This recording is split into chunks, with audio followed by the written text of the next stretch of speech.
Time it is where you are. This is Tommy Danielsen calling in from California. And we are back with the Miles and Points Report, which is simulcast onto many channels now, including Rudy Maxis, who was not able to join us today. I'm here with Marshall Jackson, who is a travel commentator on his blog, MJ on Travel, which is also on social media, where you can see everything from pulled pork to airplanes. Yeah, I should probably update that blog sometime too. Yeah, no, that's cool. It's better. I don't have a blog either. I just get to yap. It's much easier. You don't have to do any work when you just sit here. Oh, yes. And I got, for the first time in history today, so we are now July 7th. So what we're trying to talk about today is current right now, July 7th of 2022. This is actually our 20th show. I got a letter today from the Italian authorities. It looks like I got a ticket.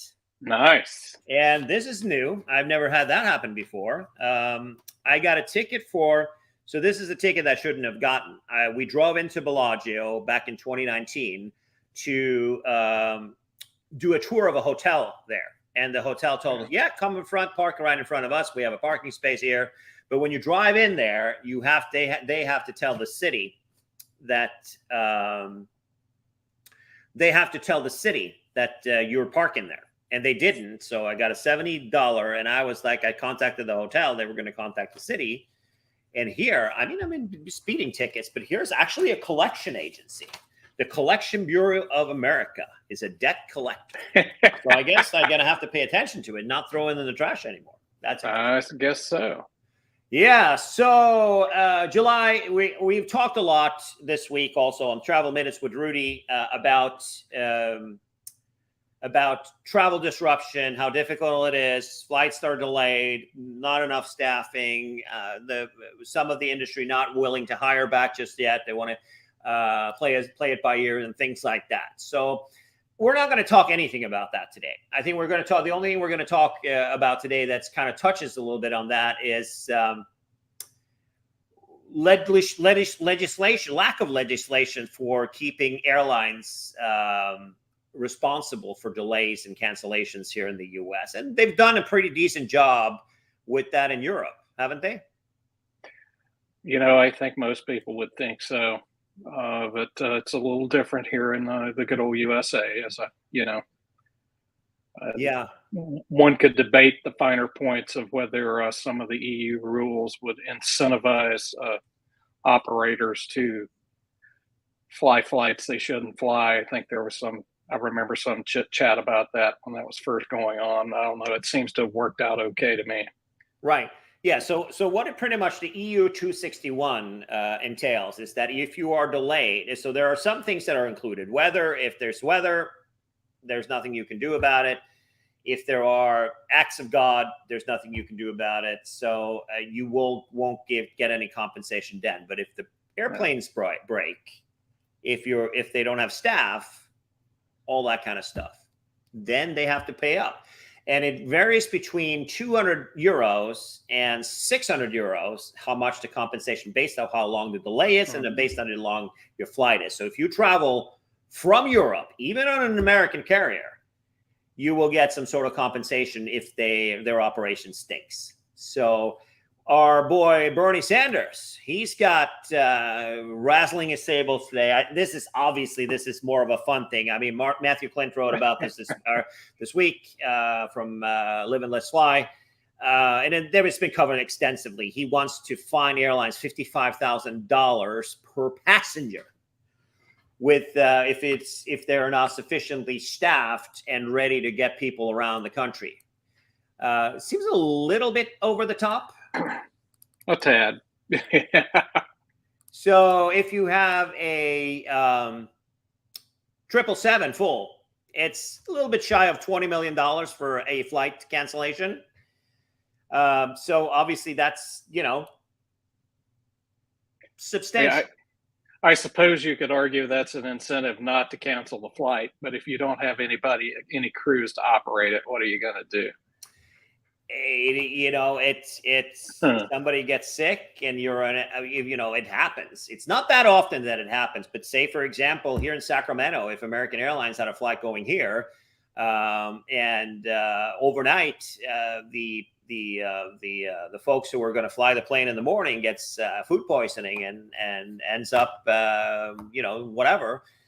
Flight's going to be canceled. It's just the way it is. And so how do you solve that? And, you know, if it's a 737, so, you know, if it's 737-800 that flies here, it's only $10 million fine. But that's a little bit substantial. So, you know, this is just crazy. And, but I do agree with Bernie Sanders that we need to have some sort of legislation here that kind of takes care of the minimum stuff, meaning a place to sleep, a place to something to eat, and some sort of monetary compensation if there are things under the airline's control, I think. And moving on today, we've got some news in the miles and points. This isn't really that relevant for those who fly or travel a lot, but if you are not a frequent flyer and you don't fly a lot, and you have the Sapphire Reserve that you earn your miles and points on, which is, you know, one of the I would say that the Chase Ultimate Rewards Points is one of the most valuable currencies there are. Absolutely.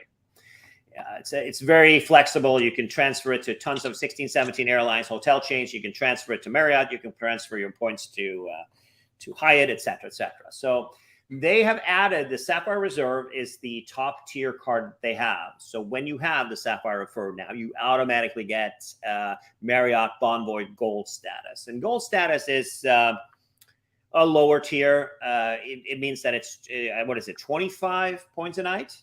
I mean 25 nights a year? 25 nights a year. Yeah, so you get quite a substantial amount of extra points. So if you don't have Marriott status, it's actually not that bad. It beats it beats the sharp stick in the eye. Absolutely. So if you have the Sapphire Reserve, it might be a good, and you want to get that automatic credit or the automatic status, I think that's a decent gig. And Sapphire Reserve is the card that earns the most points per dollar spent on dining outside of the United States. So we have some other breaking news today is Julie Rath, who started as head of AAdvantage just a couple of months ago. She has now been promoted to, what is she? She is going to be promoted as Senior Vice President of Airports. I don't know how being a president of AAdvantage, how being this SVP of Airports is an upgrade. But, you know, what do I know? You know, knowing American like I know American from back in the day, that's probably an equivalent or slightly, maybe even be a slightly higher level job, the VP of Airports. But that is not a position that specifically existed in the decades ago when I was there. Well, when you take into account that as a president, the boss of AAdvantage, you are literally responsible for all the profits of American Airlines because they don't make money flying planes. In 2019, their financial disclosure or their returns clearly stated that they didn't make any money from flying planes. They made all of their money from their AAdvantage program. So from the miles, absolutely. So there you Sonny the cat. Oh, there we go. How you doing? Look at that. I don't have one. They're hiding in the or they're actually in the bedroom taking a nap. I'm the only one in the house now. Oh, so it's scary. It's scary. He's hanging out. Good, beautiful. All right. So, and in some other quick news is also that Hilton has opened the first, I believe it's the first miles and points hotel in the Galapagos Islands, or like Fraser's dad used to call it when he back in the Galapagos Islands. The Galapagos, which I thought was really funny. So the Royal Palm Galapagos is a 21-room eco-friendly boutique hotel in the Curio collection. So what I was thinking we can do is to see how are we looking on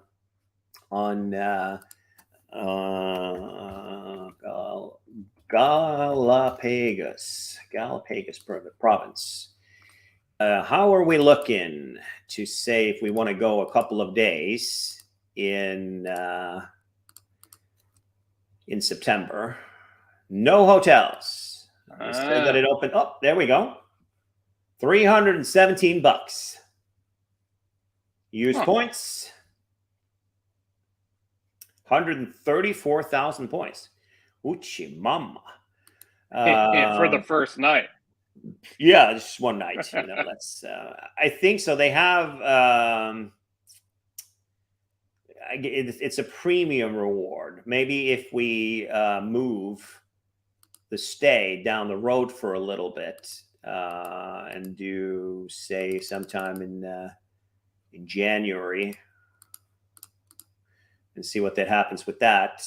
No, it's the same gig. It does 134,000. Maybe it's they have this villa here, which is $500. It really doesn't look like something to do cartwheels over, but it's from what I read in this article that was posted by TPG. They're renovating its nature's wonderland, blah blah blah, island of Santa Cruz. And there are direct flights, and it's funny that the points guide doesn't realize that they're actually in America where we don't have direct flights, like that nonstop flights are direct flights here. But nevertheless, and no, I'm not trying to be anal retentive. I just am that way. So you can fly nonstop from Quito and from so it's from Guayaquil. I have never been to the Galapagos Islands. Have you? Neither have I. I've been to both Quito and Guayaquil, but I know that what's his face? Yeah, same here. I know that what's his face? Anders Lindström, who are a common friend of ours, who used to work for Norwegian, and he's now the head of PR for Hurtigruten, the expedition cruises that they have. Also, Hurtigruten is he's been to the Galapagos Island a lot, so. I wonder if you can you go out to the, can you go out? You can ride a bike to the Tortoise Ranch and that kind of stuff. But I guess you have to in order to get out to the islands, you have to be booked on a ship of some kind, right? Yeah, that's my understanding. 100%. But, first place, obviously not the best use of miles and points, but your free night you can use there. Your Hilton free night, maybe. I know there were some restrictions there too. I'll take that back. Probably not. But there is an opportunity here to at least earn. So the Hiltons are opening up in the Bahamas. Then we're going to do the next 7 I want to talk a little bit about is the California high-speed rail. And I'm just going to, it's a common misconception that, there was some big news happening about a week ago or a few days ago, right before the July 4th. And I'm just going to run this video because it kind of, people think that it's just a Fata Morgana. It doesn't exist, but it most certainly does. There it is, being built. Yeah. So I think that people are not aware that the 174 miles tracks that are approved and built. It is it's between Bakersfield and Merced, and they've been building this thing for about 3-4 years now, and it's supposed to be done 27, 28 ish. 2027, not 3027 or 2127. It's going to be done in 4 to 5 years from now. And there are most definitely a full action going on, building every day. There's 16 building projects happening at every single day. And if we look at the CEDAR viaduct south of Fresno, this is some serious construction we're talking about here. Sure. I mean, look at that. Look at this viaduct going across the starts up here. Oh, this is where the tracks will go over various highways and other train tracks. And so it's over, multiple roads and highways. And they're literally building all over the place. But a lot of, what has stalled in the last year, like always would have had, is politics. And it could be national politics, and it can be California politics. Politicians are just not any better than anywhere in the world. I mean, some are better than others, but at the end of the day, this is a project we need, I think. I've always been a big supporter of high-speed rail. I've thought that in America it has certain regional applications, and LA to San Francisco, and and nearby is certainly one of those regions where this seems to make the most sense to me. Right. It's enormously expensive. I recognize that, but I think this is probably a good project, good spend.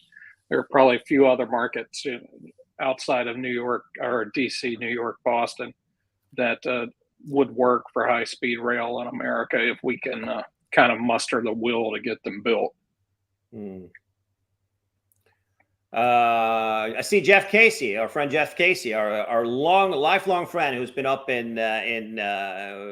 retired now, is just traveling the world, having a good time. I'm so jealous of him. Jeff, I'm gonna hit you up offline when we're done with the webcast. We can most definitely see what we can do there to help you out. But I want to talk a little bit about more of what has happened in the last couple of years. So the Trump administration, we're not big fans of California, as we know. It's probably the massive surplus that we have out here, and also all the successes that we have. It's that kind of annoys the former administration. So it stopped a lot of the project from progressing and getting the funding that was underway. And high-speed rail, just, in order to get a better grasp of what we're talking about here, building it is we're talking astronomical cost, mostly because of, construction projects are generally expensive. It also has to be earthquake proof. All of these, all of the infrastructures that we're looking at here, all of them have to be, there's a lot of earthquake, there's geological, events in the area, which makes it more difficult to build tunnels and aqueducts and things like that. So if there's an earthquake, nothing happens. So that's one thing. The second thing is the people are thinking this costs so much money, it'll never make money, which I highly doubt that that's the case. If we look at the Japanese market and how the Shinkansen works, we were talking about San Francisco to LA, which is about the same travel time, a little bit shorter actually from San Francisco to LA than between Tokyo and Kyoto. And the Nozomi Shinkansen, the fastest one, because there's multiple of them, it goes every 10 minutes in peak hours of the day. Every one of those train sets hosts 1,800 people fit in one of those train sets. 1,800 people, which is 10 737s Euro style or 12 American style 737. Sure. And that's one. Every 10 minutes we're talking about here. 10 minutes later, there's another 12. And 10 minutes after that, another 12, et cetera, et cetera. Meaning that the number of flights we have between LA and San Francisco is probably, under normal times, I would say that Southwest, Delta, American, JetBlue, whoever the case may be, that flies, United, they're rocking and rolling probably in the neighborhood of, I would say, total about 30 flights a day, which is what they do in Japan in 30 minutes. So to me, what does that tell us? Well, it tells us that people want to do it because it's not cheap traveling with high-speed rail in Japan. It's more expensive than flying. We're talking, maybe $120, $130 to go that, the currency, the yen is dollar is super strong right now. But, a little bit more than $100 for economy class to go down from those two destinations. And Why are there so many, though? Are there so many more people? Yeah, there are a lot of people. There are more people there than are here. But at the end of the day, though, it is because of frequency, speed, and also the advantages is much more than just going from LA to San Francisco. And I want to take a little bit of a look at that. Sure. So this is the project, how phase 1 and phase 2 is. So the area that's being built now, I don't know if you can see the mouse, is from Merced, which is up here, all the way down to Bakersfield, which is 176 miles is how long it is between those two. So that thing is, it's funded, it's paid for, it's secured. They literally just, the high-speed rail last week, we got a 4th of July gift. The state of California had a $92 billion surplus last year. So yes, they are collecting way too many taxes here for sure when they can sport that kind of profits. But $92 billion. Out of that, high-speed rail got the money they needed to fulfill to finalize and complete the Bakersfield to Merced segment, and also to invest all of the train infrastructure that they needed. So they can now buy the trains, order them, and they can arrive, and so they can start testing. Probably the tracks are going to be ready in 2026, 27, and they're going to start doing testing, but before they open. So, and then, a lot of people what have been saying it's a train to nowhere. Yeah, Merced to Bakersfield is definitely have you ever been in those areas? I've been to Bakersfield. I don't remember very much about it. I think that's a good description of Bakersfield. A lot of cows down that way. Oh, good. But you got to get the backbone of the thing built somehow. So that's right. A start. The backbone, that's the spine is what they call it, between Merced here and Bakersfield here. That's the segment, or one of the segments, where it will go 220 miles an hour, because it needs to go that fast in order to get to the target. The project was approved by the state of California that travel time between downtown San Francisco and downtown LA is not to exceed more than 2 hours and 40 minutes. That's the target. So the train will go 220 miles an hour from Bakersfield. And of course, so Merced is kind of a different city, as you can see. It kind of goes up towards phase 2, which is Sacramento, in the area where I live. I live up here somewhere. But it's kind of there's an intersection here that's being built. So what about the train to nowhere thing? Well, I actually was surprised to see how much is going on the other segment. From San Francisco to San Jose, this segment right here, high-speed rail paid about $600 million a few years ago to electrify the line that goes from San Francisco to San Jose. One of the most trafficked, highest trafficked numbers that we see in the country when it comes to commuting. People going down the Silicon Valley, Google is in there, and Google has been a big driver for getting this done. So this means that, the power that runs these trains, first of all, acceleration is better, they're faster, and they're more reliable than the diesel ones that go now. And there's zero emissions because California is only using renewables to run these trains. So obviously those diesel trains, that's a big advantage.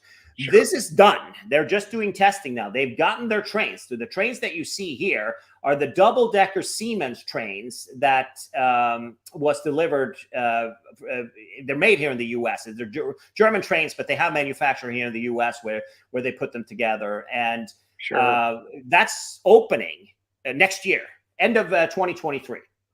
So that means that looking at the map, from San Francisco to San Jose is ready for high-speed rail, 115 miles an hour, not 220, but 115 miles an hour is available on that line from next year. I think December of 2023 is when it's opening. And that means that in reality, what we have left then here's Merced, this is being built, and to here, this is being built. We need the San Jose to the intersection here is what we need to be built. I don't know if everybody can see that, but you can see my cursor there on the right. This is the area, and the area here that we see from Gilroy up to the intersection. That's going to be 220 miles an hour too. That's not an existing track situation. But from Gilroy to San Jose, that's also Caltrains. They're all that line already exists, and it's also an easier line to electrify because it is more rural than the highly congested area between San Francisco and San Jose. So this piece here, what I gather is that they're going to get the high-speed rail last week got funding from California, got close to $4 billion to finalize the first thing. Caltrains got what they needed to finalize what they need to do. And for next year, there's an additional $5 billion. And that obviously is going to be used. If you look at they're not saying it yet, but if you look in the California Rails, the website that I'm on, so hsr.ca.gov. If you go to that website, you see they're focusing on this segment here from Gilroy up in the mountains. So these tracks already exist for 110 miles an hour. You just need to put up electricity on that line. This line has to be built, but it's not a big compared to the Merced to Bakersfield. It's a pretty short gig, and there's also a lot of tunnels that are going to be challenging. But I think that before 2030, we're going to see all of that being completed. And as you can see that, but obviously, so the politics that we saw, why it was delayed again, was that the politicians from the South, they said, hey, why should we approve these funds for the North? It has no benefits for us when it's the train to nowhere from Merced to Bakersfield, blah, blah, blah, blah, blah. And yes, Merced to Bakersfield, so much nothing in one place. Absolutely. I don't know who said that, but I couldn't agree more.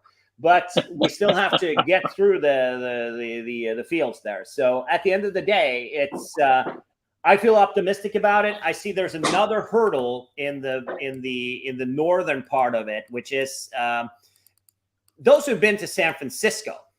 They have seen that the Trans-Bay, not the Trans-Gay, it was I said earlier today, but Trans-Bay Transit Center. It's the Salesforce station. And the Salesforce station is done. It's buses. There are 5 million passengers a year that go through that terminal. It's buses. It is, street transportation and things like that, long way buses and all that stuff. So that happens today.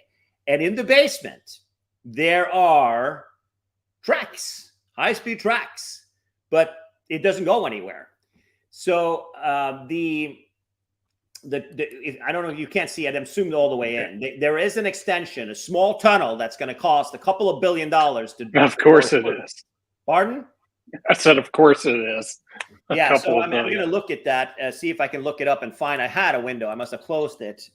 It's called the DTX Downtown Extension, San Francisco. Right. They built the station already. The station for high-speed rail is ready, but it's just not. So I mean, here I found a picture of it. Let me go to this website here. This is pretty decent. I'm just going to pull it over for a second. So the current station that's here is the 4th and King rail yard. Is where that's the train station today. That's what exists right now. Right. That's where where all the Caltrains terminate and everybody else. The new station is up here. So this little piece of tunnel needs to be built in order for it to be efficient and smart. And they don't have the funding for that. I don't see that, that the funding is going to come. But obviously, from a longer term perspective, there are tunnels on each side of that station, because obviously what they want to do is to get train extended across the bay, because it's absolutely shot. And, meaning that I can hop on the train here and I could be on the train for 32 minutes and go have real sushi instead of the junk we have in my area. And come back after dinner and go back home the same day. Same way that you do in Europe. It's the same distance from Sacramento to San Francisco as it is from Hamburg to Hannover. Half an hour, good coffee, have a couple of drinks with Stefan, sure. who is a friend of mine who lives there. go back in the afternoon and head back to your hotel. That's what I think is important. So Good times. Yeah. So, and for those who are curious about Modesto, Stockton, and Sacramento, it is phase 2. I'm probably going to be dead and gone before we get there, but who knows? There's a lot of positive things. We know that high-speed rail has gotten $5 billion for next year, which is probably going to be allocated between Gilroy and the intersection here. And for the electrification between San Jose and Gilroy, which Caltrain is going to chip in some. City of San Jose, if you go to the YouTube channel that California High Speed Rail has, you also see that they have full activity, and the cities and the businesses are willing to chip in to make this happen. So, but then we have high speed rail from San Francisco to Bakersfield, which is, I would venture into saying, not that exciting. But I think that, so why do we need that? So why, for the next, for this to be done, it's probably going to be 10 years before it gets done. Probably longer than that. Yeah, at least. But if we look at what's being built now, the area around San Jose, it's the most expensive and the most sought after area when it comes to jobs in the United States. You have Apple has 80,000 employees. It's Facebook, Google, HP, Intel, all of these guys. This is like Tesla has their biggest factory there. All of the Tesla cars are made there. The trucks are going to be built in Texas, but that's where all the stuff is. You've got Oracle. You've got all of these companies. This is where tech and innovation for the world happens, in this tiny area here. And the issue that we're seeing, and why that these businesses are so interested, you don't get talent because unless you're willing to pay this talent hundreds of thousands of dollars, which you can't do with all people, of course. Sure. They don't know where to, they can't live in the area because it's just too expensive. A house here where I am, a house down there, a similar house to the house that I have, is 5 times more if my house was there compared to the 2.5 hour northeast that I am. Right. 5 times more the money. So what can happen, of course, is that you could build subdivisions here. You could build subdivisions in Merced or in Madera. You can have little communities around here because guess what? San Jose to Gilroy, that's 10, 15 minutes. Absolutely. It makes it viable. Distance is just, it's thinking about how long it takes to drive to Sacramento. It'll take longer for me to drive into the city here than it will take for me to go from Merced to downtown San Jose. So that's the benefit to things. It's great for the economy because then we can have more workers work here in California, which means more tax revenue. These businesses can move ahead and they can, continue to be the leading companies in the world innovating. But they can also hire people to come into the office that makes 55, 60, 70, 80,000 instead of just the big shot names that can afford to live in San Jose. And they still, obviously, they all have these type of employees that are middle class or that are 50 to 100,000 income, which is still a significant amount of money. But they live so far away that they're sitting hours every day in traffic to get to and from the office. I actually had the neighbor that we had right next door that lived to us. He couldn't take it anymore. He left his house at 4 a.m. to drive to San Jose. And he got home at 8:30 every night. He came home to his house. Monday. That's horrible. Friday, he could work from home. This was before the pandemic. Sure. So, the guy was exhausted. It's not sustainable, but that's what he needed to do to support his family. Now he can drive for 5 minutes and he can sit his ass down on a train and he can have his cup of coffee for 10, 15 minutes. He's not even going to get to the end of the Wall Street Journal before he pulls into work. That's the benefits of that. So that's why it's very critical to get it going right now versus in the future. And the last piece of obviously thing here is south of Bakersfield and down to Palmdale. And there's also going to be a station at Burbank Airport, which I find very fascinating because then you actually have the people at Bakersfield they're doing better than people that are in San Bernardino, because getting to LAX is a pain in the butt, and same to Burbank as well as the pain. Yes, you have Ontario, but it is, you can get on the train and head down to Burbank Airport. It's just one stop before you get there. You stop in Palmdale, and then you're in. There are so many caption areas. People can park around these two stations, get on the high-speed rail, and, and instead of paying, $30, $40, $50 to park in the city, they can get into Burbank, and they can fly out of there, which I think is tremendously better, and for both the environment and for everybody, that's how it's supposed to be. So I know what your next question is going to be. What happens with these things that are not done? I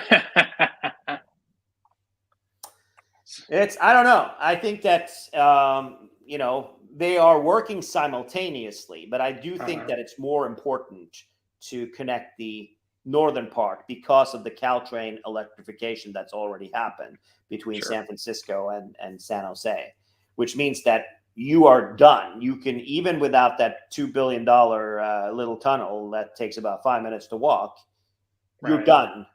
It takes very little money to finish this. This valley here there's a lot of earthquakes going on and things like that. And also the getting into Union Station in San Francisco and LA is also going to be a challenge. I'm not they're simultaneously working on it, but I think that it's realistic to see what part of the project should happen first. And we know that today Caltrain has their local diesel train, goes from Gilroy to San Francisco with stops along the way. We know that that's a fact, and it's electrified all the way to San Jose now, opening late next year, probably early 2024. I'm sure there'll be another delay, but the trains are already here. That's the cool part, and they're testing them out. So I do think that Gilroy that means that there is major advantages for both. That means that you have zero emission for commuting between Gilroy, San Jose, San Francisco, vice versa. Right, that's a big advantage, and also the speed goes up dramatically. Instead, the tracks, I think the average goes up with about 12 miles per hour. Is how much the faster the new train compared to the old. So not super, but bear in mind that Caltrain is Caltrain. Sure. It stops every 2 minutes. Absolutely. So it's not it'll be shorter and it'll be more frequency, but that's kind of the gig. But for the southern part, I mean, yes, there is going to be for sure. There's going to be parallel runs, and it'll be interesting to see if it'll be done in 2034, so 12 years from now, if it'll be done. That's aggressive, I think, but we'll see how it turns out. I'm surprised they've gotten as much done as they have, to be honest. Yeah, I mean, I'm pleased to see the progress for the whole spine of it, for sure. I mean, it's not nothing. That we have this little piece here and we have this little piece here, which obviously are $20-30 billion pieces. So, but at the end of the day, if we say that it's $120 for the finances of this, so $20-30 billion maybe is what on top of it is what we're going to be looking at, in addition to what's been approved. They've approved another 5 or close to 4 and another 5 for next year. But if we say one Shinkansen train and we say the average is $120 and it's 1,800 people on that train, we're talking about $216,000 every 10 minutes. That's the revenue, each direction. So every time you see those trains pull into the station, going each direction, that's if they're full like they are in rush hour, we're talking about over $432,000 in 10 minutes.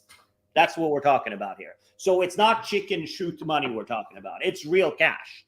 And the high-speed rail makes money everywhere in the world, and it will make money here, and it will make the life better for everybody. And making the quality of life better has value as well. It can't be measured, so or quantified with dollars, but you still got to count it. I completely agree. The thing of sitting in traffic, having long commutes, instead having 20-30 minutes or whatever the case may be here, to accelerate this stuff, and with no emissions from all of those cars that travel on these roads, we are talking serious stuff here. And we're also looking at Brightline. We can talk about that in 2 weeks from now. But Brightline is moving into Vegas to LA. It's a private company that's looking at building that, and they're not going to build their halfway stuff that they're doing in the diesel stuff that they're doing in Florida.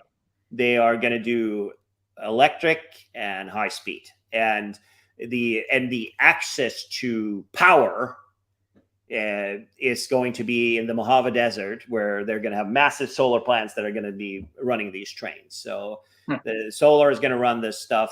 There's so many big projects, especially now you have all of these chuckleheads who are on social media right now. Oh, you're going to have brownouts. Oh, the poor kids in Africa with So all of a sudden, those dudes with pickup trucks have gotten a conscience for what happens to lithium guys in Africa. That's like I just find it really amusing, to say the least. But at the end of the day, California is building so much renewable now, especially since it's mandated. Our house in 2016, we built this house, and it was mandatory then to put solar panels on your house. So you are not allowed to build and add to the grid,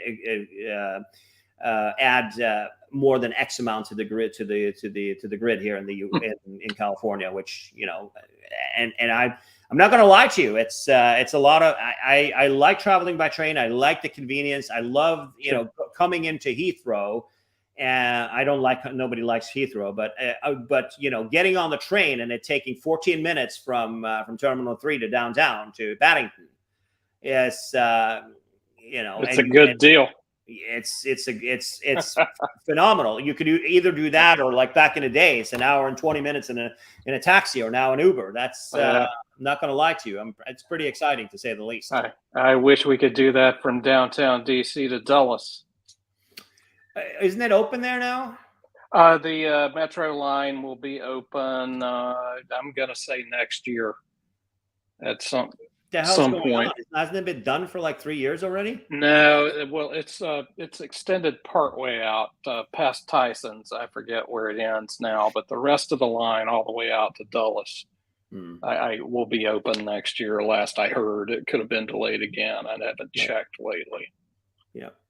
Yeah, no. So I think that at the end of the day, I feel it's we're making some progress. I hope that the project in Texas, which is literally taking the Shinkansen trains, the N700 series from Japan, and building them up on stilts so they have minimum impact. They're literally, since it's flat as a pancake there.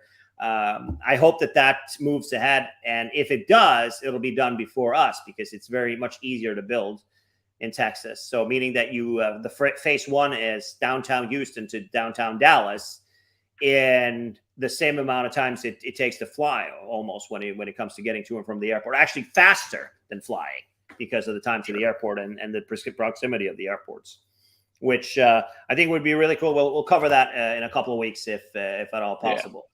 All right, so we will go on to the next thing. Is I want to talk. We talked a little bit. Rudy and I talked a little bit on the channel earlier about Crystal Cruises, and Crystal is a decent cruise line. Right. Have you ever been on a Crystal cruise? I have. I parked beside Crystal. That's about as close as I've been. They only had 2 ships most of the time, I think, when I was most aware of them. They had a very good reputation for service, dining, etc. Really high-end experience. Right. For a larger ship, although the Explorer ship you have here is on the smaller side. Right. But I was sad to see them go. But I think we were talking about earlier, the problem wasn't the cruise line per se. It was the outfit that bought them in Hong Kong that was loaded up with debt. Yeah, I mean, they made a couple of bad moves. Rudy and I talked about that. They started that air cruise where they had $150,000 to $200,000 per person to fly around the world on a brand new 787, and they also had a used 777-200ER from Delta, which kind of almost killed them. when they stopped that, they still owned all of the one of the planes here till not be right before the pandemic, where they were renting it out. They were chartering that plane because it was kind of cool. You had a bar and a restaurant in the front. So between door 1 and 2, it was no seats. It was just a bar and seating for you to sit down and have a meal. Which, you know, let's just say it's an expensive piece of real estate. Especially since it burns X amount of fuel per hour. Before dinner, you'll get your before your dinner is over, you burnt you know, a couple $100 worth of fuel per person on that plane, probably more. So yeah, sounds like it. Sounds like a big ticket item or a boondoggle to me. But hey. So that project never happened for sure, but they had 2 ships for the most of the time, which is absolutely correct. And then they built the Crystal Endeavor, which is their expedition ship, which among other places went to the Galapagos Islands for a while, and also down to it's you know, it's got the ICE certification. It was recently sold to. So the owner company was based in Hong Kong. They had no clue of how to run a cruise line, obviously, because it went overboard very quickly, and because of the pandemic, it came to a grinding halt. They couldn't pay their bills. The ships were arrested and were sold at auction recently, but we'll get to that. But the Endeavor was new. It was delivered in 2021 to Crystal. So in the middle of all the fun, or was it maybe in 2020? It was during the pandemic for sure. Delivered to Crystal in 2021. So is what it says in this article. Has been sold to, reportedly, and the Royal Caribbean has bought it, but they bought Silver Seas, a daughter company of Royal Caribbean, purchased this ship. Is what's being said, but there hasn't been a public confirmation of that as of yet. But that's what the paperwork says. So they're probably going to align it with that. So Silver Seas is an Italian, I would say the same type of cruise line as Crystal, right? Yeah, but probably smaller ships. A little bit smaller ships, but you know, we're not talking the Crystal. What are they called? The ones they're called Symphony and Serenity. They were they weren't that big. I mean, it was like 800 people, right? You know, I'm not sure. I probably that brings about 800 to 1,000, maybe. Here we go. The size of the cruise ship: Symphony is 51,000 gross tons, and the Serenity 68,000. Each just over 1,000 passengers. Okay. So one was delivered in 96. The other one was delivered in 2003. But I know that they did a redo of these ships and put in really expensive beds. They put in Heston's bed in their suites, which are beds that cost, you know, $10,000 and up. In like, what was that? 2016 or 17 or something like that? Yeah. And so they're definitely stepping it up. So, and here's what's funny: the guy who purchased these ships. So it was sold at auction. The Bahamas court sold these ships. They sold them for $103 million. It was appraised at only $37.5 for the newer one, and $25 million for the second one. So they paid $127 million for these ships. I wouldn't say that that's crazy, but it seems to me like a low number when I the Underpants of the Seas, the newest one with 8,000 employees and 30,000 people on it. Yeah, cost like $1 billion and change. Yeah, sure. So a little exciting, and also it's funny that Royal Caribbean bought Silver Seas. The dude who owned Silver Seas, the Italian guy, friends of ours and friends of Peter Greenberg's, good friends with him. What the hell's his name again? Not friends of mine. I don't have any friends in high places except for you. But Italian guy who founded Silver Seas. He's the guy who bought the other 2 ships. So he is the guy who owns, and Abercrombie and Kent are going to be operating this ship starting next year.